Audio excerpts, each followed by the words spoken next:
बिहार में चुनावों से पहले एक बड़ा उलटफेर हुआ है। प्रशांत किशोर की जनसुराज पार्टी में आरसीपी सिंह की पार्टी आप सबकी आवाज यानी आशा का विलय हो गया है। दावा तो यह है कि बीजेपी को सत्ता से हटाने के लिए जनसुराज और आशा, पीके और आरसीपी सिंह साथ आए हैं, लेकिन पर्दे के पीछे नीतीश कुमार को कमजोर करने का खेल दिखाई दे रहा है। मजे की बात यह है कि जिस बीजेपी को हराने की बात ये दोनों दल कर रहे हैं, उन्हीं दोनों को लेकर सवाल उठ रहे हैं कि क्या ये सब बीजेपी के इशारे पर हो रहा है। कम से कम तेजस्वी यादव ने इस मर्जर पर जो बयान दिया, उससे तो यही संकेत मिलते हैं। विलय कर दिया। देखिए, दोनों तो जदयू में थे, एक राष्ट्रीय उपाध्यक्ष थे, एक राष्ट्रीय अध्यक्ष रहे। तो इस पे कौन करा रहा है, कैसे हो रहा है, इस सब बिहार की जनता तो जानती ही है किसके इशारे पे हो रहा है। हालांकि इस पे हमको क्या टिप्पा टिप्पणी ज्यादा करना है, सब लोग अपना लोग लगे हुए हैं। सीएम पटना निकले थे मिलने के लिए। तेजस्वी यादव का कहना है कि हम किसी के साथ आने या न आने पर क्या कहें, लेकिन उन्होंने जिस बात की तरफ ध्यान दिलाया वो महत्वपूर्ण है।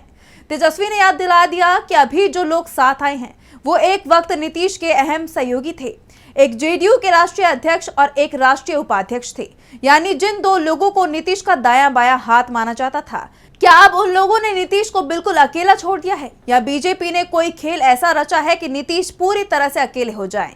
इंडिया गठबंधन में अब उनकी वापसी नहीं होगी, बीजेपी उन्हें सीएम नहीं बनाएगी, जेडीयू के भीतर उन पर हावी होने वाले नेता हैं, तो अब नीतीश के लिए क्या कुछ नहीं बचेगा, ये सोचने वाली बात है। खैर, प्रशांत किशोर ने इस विलय को लेकर क्या कुछ कहा, सुनिए।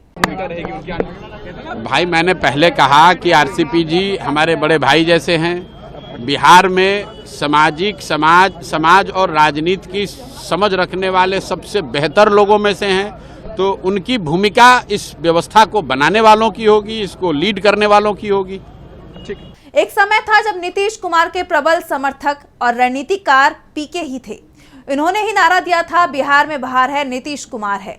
2015 में नीतीश को सत्ता में लाने वाले पीके की भूमिका सब जानते हैं। आज की प्रेस कॉन्फ्रेंस में भी पीके ने कहा कि वो नीतीश के साथ थे, लेकिन फिर साथ इसलिए छोड़ा क्योंकि जेडीयू ने सीएए और एनआरसी का समर्थन किया। ये तो ऊपरी कारण है जो पीके कह रही हैं, लेकिन भीतर की बात तो पीके ही जाने, या फिर इस पूरे खेल को चुपचाप देख रही बीजेपी। उधर आईएएस रहे आरसीपी सिंह ने भी नीतीश कुमार के प्रभाव में ही जनता दल यूनाइटेड को ज्वाइन किया और जेडीयू के प्रमुख संगठनकर्ता बन गए। पार्टी ने उन्हें राष्ट्रीय अध्यक्ष भी बनाया और केंद्रीय मंत्री भी, पर जेडीयू के तोड़ने के आरोप लगने से आहत आरसीपी सिंह ने जेडीयू से नाता तोड़ा और बीजेपी में चले गए। लेकिन जब नीतीश कुमार फिर एनडीए में आ गए तो वो भाजपा में साइडलाइन होने लगे, जिसके बाद उन्होंने नीतीश कुमार के खिलाफ मोर्चा खोलते हुए आप सबकी आवाज पार्टी का गठन कर एनडीए को चुनौती दे डाली। अब पीके को ज्वाइन करने के बाद आरसीपी सिंह ने कहा, पार्टी आशा थी, क्या कहेंगे अब आगे, क्या आप लोग की भूमिका होगी जनसुराज पार्टी में? देखिए, मैंने तो सारी बात कह दिया प्रेस कॉन्फ्रेंस में, और आप फिर से पूछ रहे हैं। तो देखिए, जिस पार्टी में आज हमने आप सबकी आवाज़ पार्टी का मर्जर किया है, उसका शॉर्ट में आशा है, और इस दल में जब हम यहाँ आए हैं, इसका नाम जनसुराज है।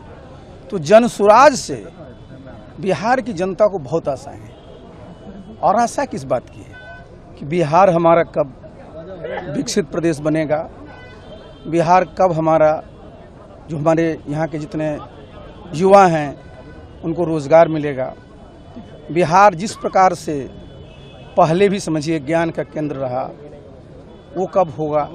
तो जब हम लोग मिले हैं ना, तो हम सब लोगों का लक्ष्य कोई छोटा नहीं है, बड़ा सोचते हैं, और बिहार का बहुत अद्भुत इतिहास रहा है। आने वाले इस चुनाव, ये चुनावी साल भी है, तो चुनाव में क्या लगता है कि जनसुराज पार्टी का क्या आगे चुनाव? अरे बहुत अच्छा रहेगा।